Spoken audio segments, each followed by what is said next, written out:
Hello tout le monde, aujourd'hui le Alléluia Challenge 2026 organisé par le pasteur Nathanaël Bassé a débuté. Ça aura lieu du 9 au 28 février et le principe c'est qu'on se connecte chaque soir de minuit à 1h du matin, enfin 23h59 et on vient devant Dieu pour lui apporter une seule chose, notre louange. N'hésite pas à te connecter à cette page pour avoir des résumés en français si tu n'es pas à l'aise avec l'anglais ou si tu n'as pas pu faire tout le challenge, mais abonne-toi aux chaînes de Nathanaël Bassé parce que c'est là que tout se passe. Le thème du challenge de février 2026, c'est la miséricorde de Dieu.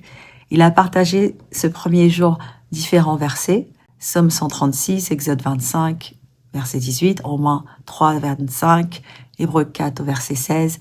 Et le verset dans Hébreux nous dit qu'on peut s'approcher du trône de Dieu avec assurance pour obtenir miséricorde et trouver grâce pour être secouru dans nos besoins. Alors qu'on fait le challenge cette année, on se rappelle que nous avons accès à la miséricorde de Dieu, non pas par nos actes, non pas parce qu'on est bon, non pas parce qu'on paye nos offrandes, nos dîmes, mais parce que Dieu est bon, il est miséricordieux. Et le challenge repose sur Acte 16 au verset 25-26 qui nous dit que Paul et Silas étaient en prison enchaînés. Mais à minuit, ils ont loué Dieu. Et alors qu'ils louaient Dieu, les portes se sont ouvertes et les chaînes sont tombées. Alors pendant le challenge, la seule règle importante, c'est louer, adorer. Et le premier jour, on n'apporte pas de requête de prière.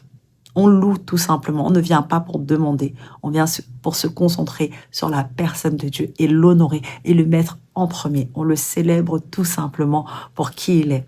En revanche, on a un exercice pour le jour 1 et c'est le seul, c'est d'écrire dans notre journal de prière. Vous pouvez acheter un cahier, un journal dédié pour le Alléluia Challenge. L'exercice, c'est de noter le nom d'une personne de votre entourage que vous souhaiteriez voir sauvée, pour la vie de laquelle vous aimeriez que Dieu intervienne. Et vous pouvez mettre autant de noms que possible. Donc voilà le résumé de ce qui a été partagé. Il y a également eu le témoignage d'une femme qui a été guérie de fibroïdes. Et le pasteur Nathanaël a prié pour les personnes qui souffrent de cancer cervical. Et il a vraiment prié que la grâce de Dieu les localise. Alors, louons Dieu ensemble. Confions-nous à lui, faisons-lui confiance alors qu'on commence ce challenge, tournons nos cœurs vers lui en sachant qu'il agira. N'hésite pas à partager la vidéo pour que d'autres sisters et d'autres brothers soient édifiés.